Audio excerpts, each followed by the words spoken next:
Oxford Bookworms Library. Starter. The Girl with Green Eyes by John Escott. Read by Christopher Ragland. Published and copyright Oxford University Press, 2012.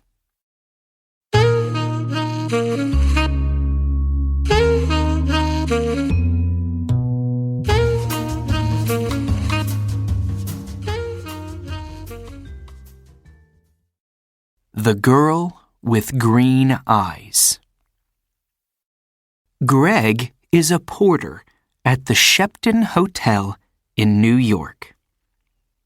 After work, he always goes for a coffee across the street. A girl is sitting in the coffee shop near the window. "It's her again," thinks Greg. "She's here every afternoon. I'm going to say hello." Greg goes into the coffee shop and gets a coffee. Then he goes across to the girl's table. "Hi," he says. "I'm Greg. Can I sit with you?" "Okay," she says. "I'm Cassie." "I come here for a coffee every day after work," says Greg. "I'm a porter at the Shepton Hotel." He smiles. "You have beautiful green eyes." "Have I?" she says. She doesn't smile. "Is something wrong, Cassie?" he asks. "You don't look very happy." It's nothing," she says. "Tell me," says Greg. "Maybe I can help." "Well," she begins. "Go on," says Greg. "My stepfather is staying at the Shepton Hotel," she says. "He has my sketchbooks. I'm an artist. When I ask him to give them to me, he says, 'No, I want you to come back home to Boston.' But I don't want to go back to Boston. He's not nice." "How long is he going to be at the hotel?" asks Greg. 2 more days, says Cassie. "He's in room 724. "Maybe I can get the sketchbooks for you," says Greg. "Maybe I can get into his room." "Can you?" she says. "Meet me here tomorrow afternoon at 4:30, says Greg. "Okay, thank you," says Cassie. "Thank you very much." She looks at her watch. "I've got to go now. See you tomorrow." When Cassie gets back to her hotel room, she makes a telephone call. "Hello?" she says. "It's me. It's okay. The boy's going to do it." "Yes, I'm going to get them from him tomorrow afternoon." "Okay, I can meet you there the morning after, at 10 a.m. Don't forget to bring the money, $2,000. Next morning, Greg arrives at work early. He goes to find room 724. I have to wait for Cassie's stepfather to go out, he thinks. I don't know his name, but it doesn't matter. Greg watches the door of room 724. He sees the girl come to clean the rooms. Some minutes later, a man comes out of room 724. That must be Cassie's stepfather, thinks Greg. He waits for the man to leave and for the cleaning girl to go into room 724. I need to look in the room, he thinks. Greg waits for the girl to leave the bedroom. Then he goes into the room and begins to look for the sketchbooks. I must be quick, he thinks. Where are they? Suddenly, Greg sees the sketchbooks by the bed. Got them, he thinks. He begins to look at the pictures. Wow! Cassie is a great artist. These are good. Greg is leaving the room when he hears the cleaning girl call out to him. Hey, she says, what are you doing? Come back. Greg does not stop.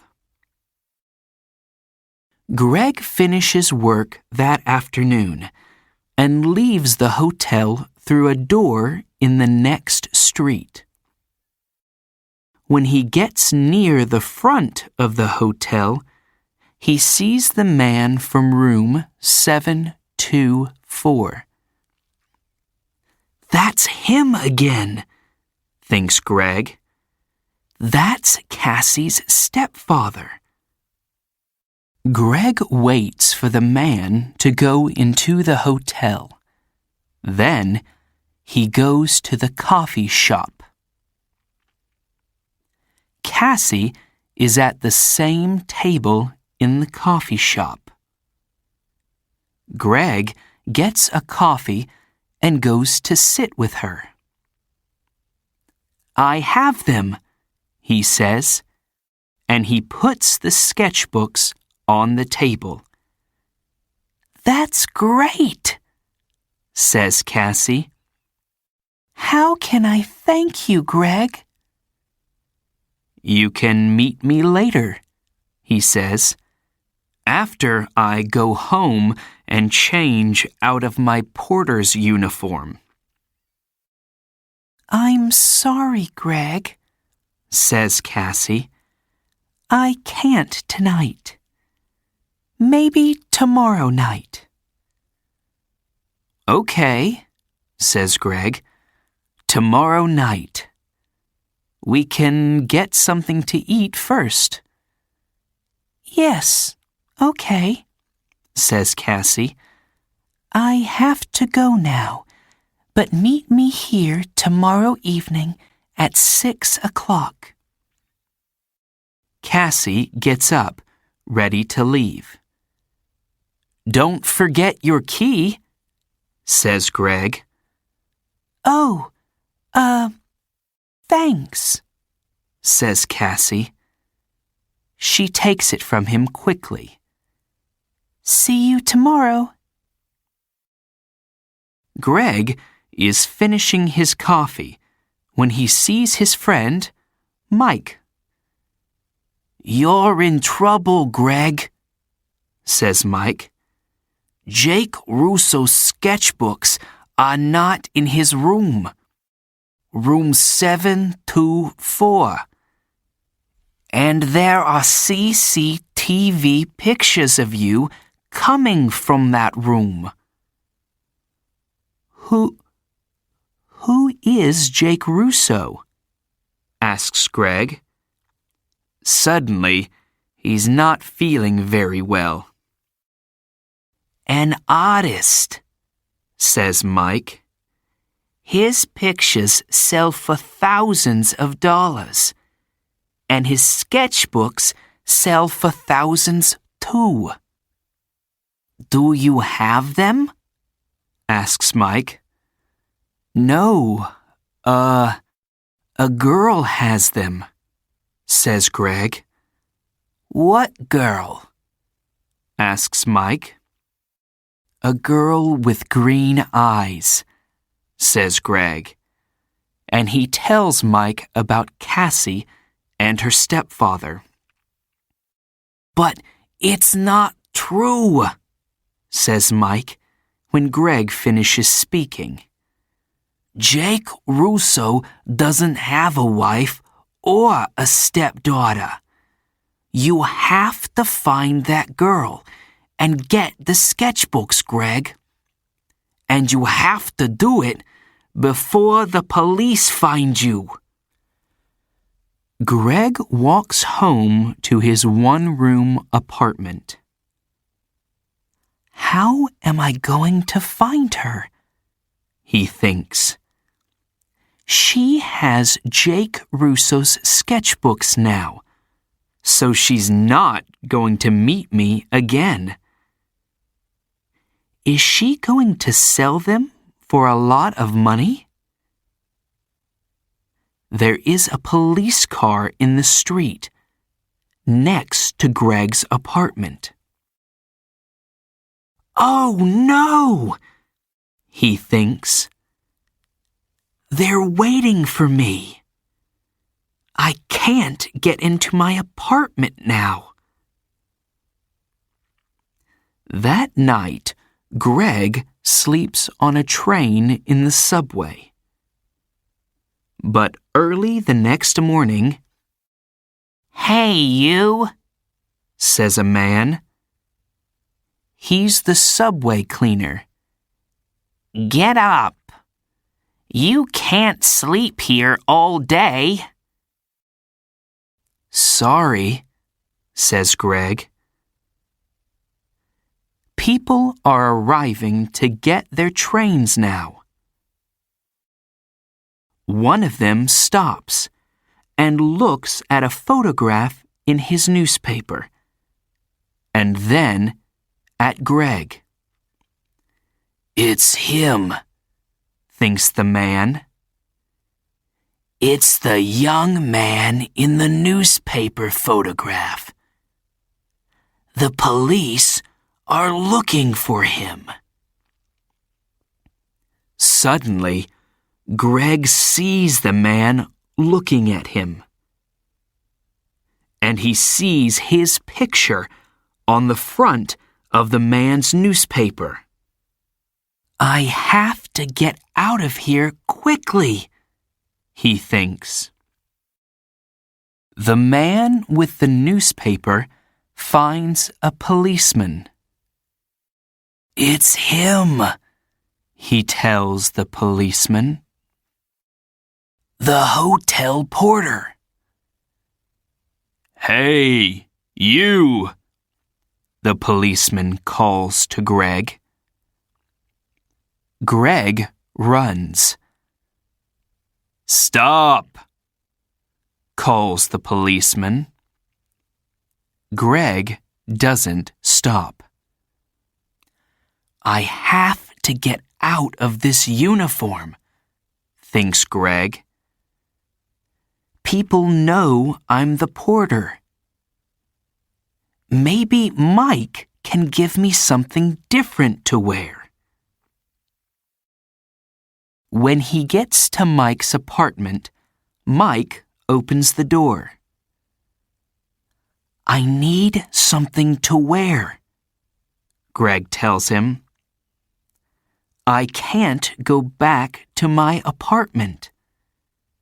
my picture's in the newspaper, and—" "Yes, I know," says Mike. "It's okay. Come in." "Where's the girl?" asks Mike.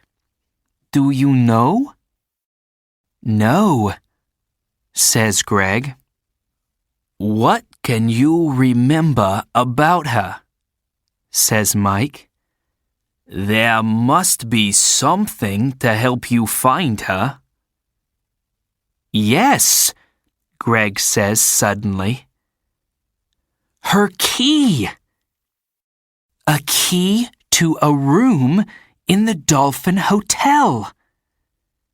It's a small, cheap hotel near 42nd Street. She must be staying there." "What's the time?" "Nearly 9 o'clock, says Mike. "Maybe she's there now," says Greg. "I have to go." "Thanks, Mike." 20 minutes later, Greg is near the Dolphin Hotel. "Am I too late?" he thinks. Suddenly, Greg sees Cassie come out of the hotel. "Cassie!" he calls. "Wait! I have to talk to you." Cassie sees him, but she doesn't stop. There is a car waiting for her. She says something to the driver and gets into it quickly. "Oh no!" says Greg. "Pier 83, says an old man in the street. Greg looks at him. "What?"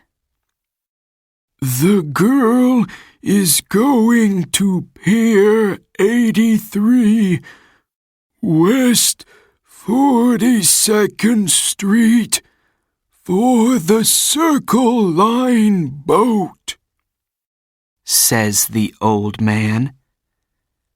Greg smiles. "Thanks," he says. And he begins to run. Greg runs all the way to Pier 83. People are getting on to the boat, and he gets a ticket. On the boat, Greg looks for Cassie. But a woman with a newspaper is looking at him. "It's the young man in the picture," she tells the man with her. "Call the police, Eddie." The man gets his phone and calls the police. Some time later, Greg sees Cassie. She is talking to a man. But Greg does not see two policemen get on the boat. They quickly find Greg. "Where are Jake Russo's sketchbooks?" the first policeman asks him. "I don't have them," says Greg. "You don't want me. You want her. She has the sketchbooks." "Hey, look! He's right," says the second policeman. The two policemen move quickly to Cassie and the man. "I don't understand, says Cassie. How? The two of you are coming with us, says one of the policemen. You're in trouble. Later, Greg and a policeman take the sketchbooks back to the hotel. Jake Russo is very happy to see them again. I'm sorry, Mr. Russo, says Greg, and tells him everything. It's okay, says the artist, smiling. But stay away from girls with beautiful green eyes.